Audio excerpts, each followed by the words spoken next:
Forests are indispensable to life on Earth. They capture and absorb harmful CO2 emissions and release, in their place, vital oxygen. Forests cover 38% of the European Union's territory, stretching for 160 million hectares. Europe's forests are the lungs of our continent, and contrary to what one might expect, they're expanding year after year. We're just a stone's throw away from Brussels at the Arboretum of Tervuren. This royal estate of 120 hectares has been planted with many exotic trees, like this sequoia, full name Sequoia dendrum gigantea, from California in the USA. The European Union doesn't have a common forestry policy. Member states are in charge of managing their own forests. However, the EU does have a role to play in matters such as environmental protection. On the 28th of April 2015, the European Parliament adopted a new strategy on forests and forestry. Coordination of EU countries through the exchange of best practice, better protection of forests and support for young forest owners feature on the list of MEPs' demands to European leaders.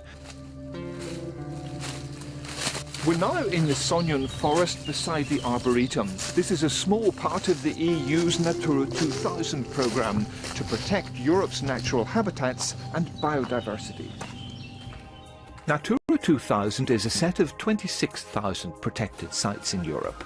Through this network, the EU obliges member states to protect threatened habitats, animals and plant species, without entirely ruling out economic activities, provided they're compatible with the conservation of flora and fauna. 100 kilometres to the south, here too the EU is active. But this is a working forest, and the challenge is to combine its protection with the exploitation of its natural resources. The Common Agricultural Policy is a source of funding for forests. During the period 2007 to 2013, the EU's investments totaled €5.4 billion. The development of the forestry sector is a priority. The EU invests in the marketing of forestry products, in forestry techniques, and in the creation of woodlands, but also in the prevention of forest fires and in repairing the damage caused by them. The European Parliament recognises that the forestry sector employs 3 million people in Europe. To ensure that those jobs continue, it's necessary for some sort of pooling through, for example, instruments like the European Agricultural Fund for Rural Development. Good quality wood is essential in the construction of environmentally friendly houses. This is a growth market for the wood industry. François, expliquez-moi s'il vous plaît, comment est l'état de votre industrie et pourquoi? L'industrie du bois en Wallonie est composée d'environ 18 500 emplois. Ça fait 13 000 salariés et environ 5 500 indépendants. On peut compter un chiffre d'affaires annuel de 4,5 milliards et on peut estimer la surface forestière en Wallonie à environ 550 000 hectares. Un des principaux débouchés pour le secteur bois en Wallonie, c'est le secteur de la construction. C'est un secteur qui pour le moment a un peu de difficultés, mais qui en principe est appelé normalement à un bel avenir, parce que le bois est un matériau, je veux dire, qui est apte à remplir un certain nombre de défis, que ce soit techniques ou commercial, je veux dire, dans le futur.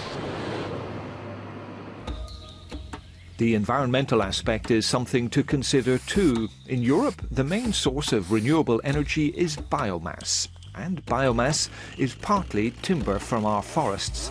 Sustainable forest management has a positive effect on biodiversity, mitigating the effects of climate change and reducing the risk of forest fires and insect damage.